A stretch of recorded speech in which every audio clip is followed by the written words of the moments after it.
Right then, I thought I'd take a little bit of time to talk about these things. Lucky enough to own one, also unlucky enough to own one.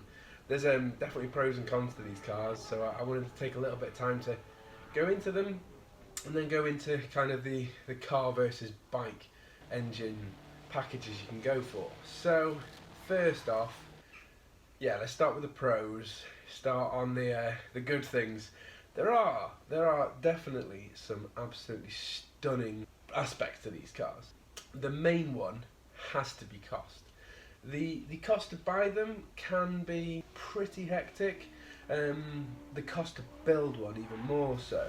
But when you consider the performance you get at the end of it, you know, you're touching on cars well over 100k for the same kind of performance in a proper package. So the other thing with the cost is also the maintenance and running costs of the things. They are so cheap to run. Being so light, the tyres last ages, and so do the brake pads. And I honestly think the discs on this car will outlive me.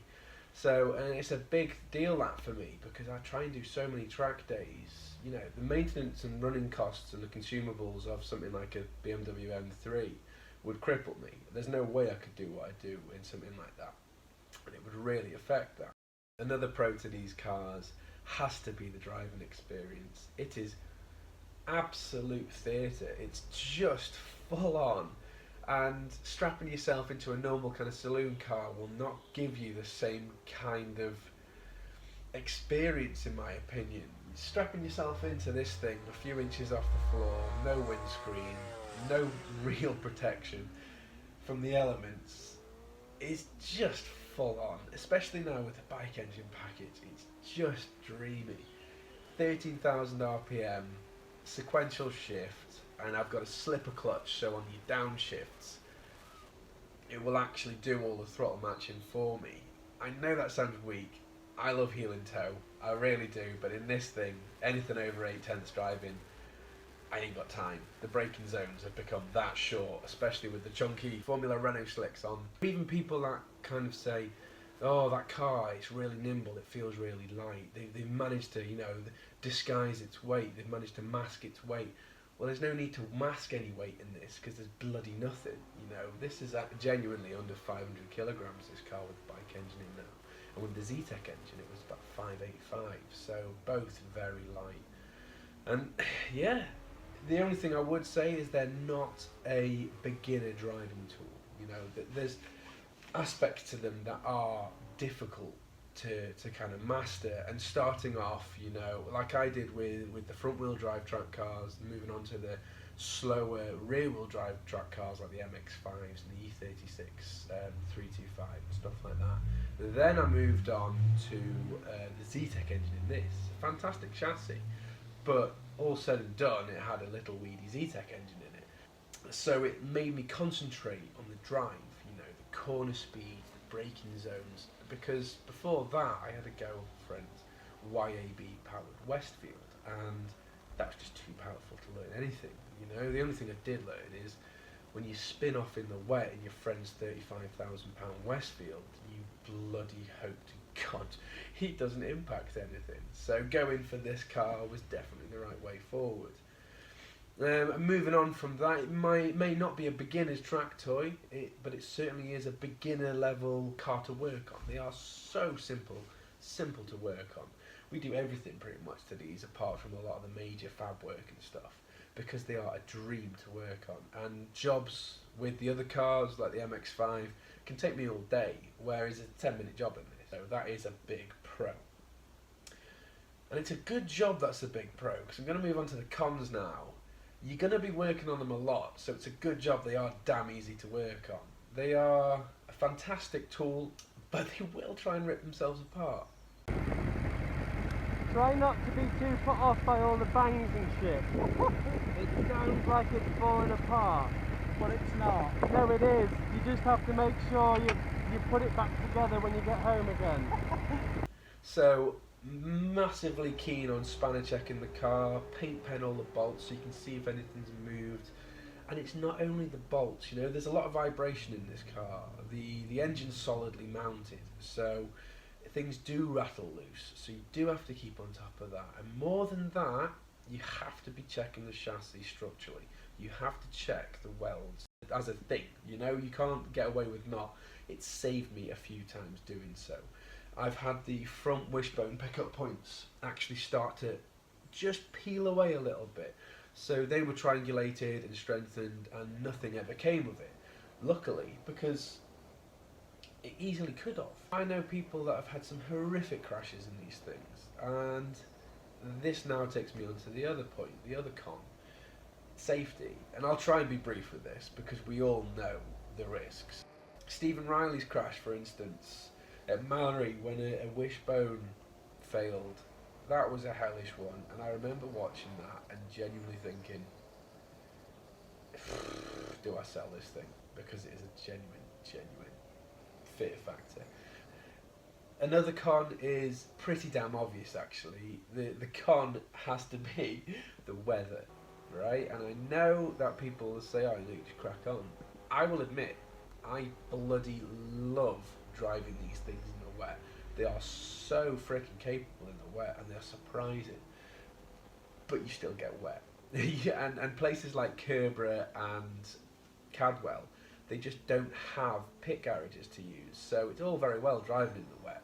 But after an 8-hour day of just being in the wet and being cold and damp, it does get frustrating. And that is exactly why I built the MX-5.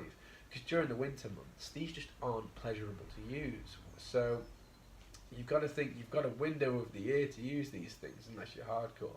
And I know there are a lot of you out there that are, and I salute you, but I am not one of them anymore. So now to the last con. Know the company you're buying the kit from. There's a lot of these companies about now, and some are definitely better than others. And especially when things go wrong, because they do go wrong, and that's fine. It's then how they approach putting things right. I've been so lucky with MK.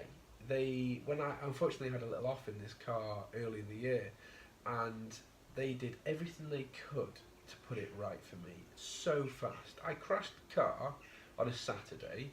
I dropped the car off with them on a Tuesday, went to Nürburgring for a week, came back and the car was done, ready to pick up. So I can't thank them enough and can't rate them enough. But unfortunately, there are other companies out there have handled problems absolutely horrifically.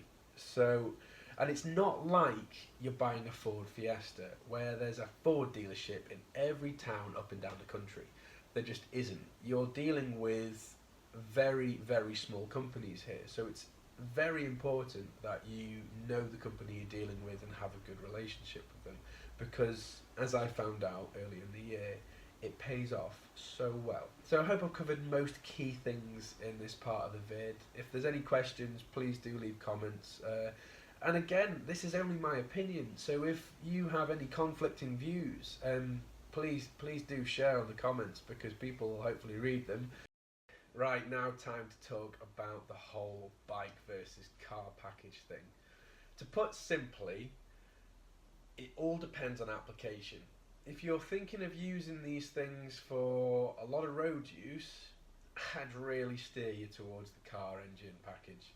If you're really thinking you want the full-on track experience, then there's a lot of pros to go in for the bike engine. Main things with the bike engine have to be, you get a free sequential gearbox, whereas going for a sequential in a Duratec or an S2000 engine, it's going to cost you a lot of money. Not only that, the whole drama of massive RPM is awesome, but that comes with a flip side to it being very agricultural. I'm lucky enough to have had this exact chassis with both a Zetec engine and now a 2010 Fireblade motor. So I can definitely give some kind of opinion on both, and for the road it was much better with the Zetec engine. It was just much more of a car. It was almost like a GT car. I would have happily driven this up and down the country, whereas with the bike engine now, it feels very much more hardcore and focused, especially with the gearing. The gearing allows me to kind of battle much more powerful kit cars like the booster power cars, but it's inherently flawed when I get onto public roads or bigger circuits. I've got to admit though, I never drive this thing on the road anymore. I haven't driven this thing on the road in years, and it's because it doesn't interest me in the slightest now. I've got the MX-5 for that, and this thing, on the road, it's horrid. It's absolutely horrid because you're so low down to the ground, your visibility is so poor, and people just don't see you. I've actually got a yellow nose cone to go on it if I ever go on the road, purely because it might give me an extra chance, because people will pull out on you and people will just merge into you because they don't see you. It's not even them being dickheads, it's just the way it is. They look in the rearview mirror and they don't see a thing.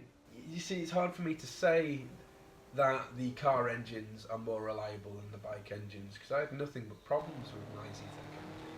From the carbs to the Type 9 gearbox, which is utter dog shit. It's just a horrid unit that isn't fit for the job in my opinion. Even when we had a Quaife straight cut gear set put in, it did nothing but fail. It had to be rebuilt twice with that in. So I'm not a fan of the Type 9 gearbox. But that said, the car engine package is designed to go into a car, whereas the bike engine package is never been built for that application. So there must be more risk, as it were. But the bike engine, I think that comes down to the bike engine you pick as well. I'm so thankful for the 2010 Fireblade motor. The 2008s and 2009s had issues with the crank teeth wearing, so I got lucky with the 2010 motor. But and I wouldn't necessarily say that putting the bike engine in is cheaper. I was originally going for an F20C Honda engine when, unfortunately, we lost a good friend, Dev, and he left me the bike, and I got sick of seeing it in the garage in pieces, so we stripped it apart and put it in. But it wasn't a simple case of just dropping the engine in. We had to have a custom billet sump made. We had to reverse the throttle body assembly and change the airbox with a custom made fiberglass unit. And then obviously you've got the absolute sod of no reverse. And I know you can fit reverses, but a lot of people have problems with the Quaife units and the proper geared reverses. But it would help, especially getting this thing off my gravel drive. Although on paper, when I went from the Z-Tech engine to the CBR engine, it lost 100 kilograms and gained about 30 horsepower. On paper, that sounds pretty good. In real world application, that has transformed this car into something so much more focused and aggressive. It's certainly an experience now. It's certainly a massive, massive strap yourself in and hold on tight. It's a brilliant thing. It's a brilliant, brilliant car. So if I could do it again, would I go for the bike engine? It's difficult because I always planned to put a F20C Honda engine in. They're just far more usable with the car engine and far more refined. The bike engine packages are very clunky. The amount of messages I get from people saying, "Will, does your car make all kind of clunks and bangs and knocks and rattles?" And it's like, yeah, it does, and it never did with the Z-Tech engine in. It's just the way they are. It just makes all kinds of crazy noises. So I hope I've covered quite a lot of things in this vid. Hopefully you found it fairly interesting. It's difficult to kind of get everything out on one vid and just sit here and talk to a camera. It's not what I'm used to at all, so I'm sorry if it's been a bit weak, but hopefully you enjoyed it, and hopefully I've kind of given you some things to think about, some obvious, some not so obvious.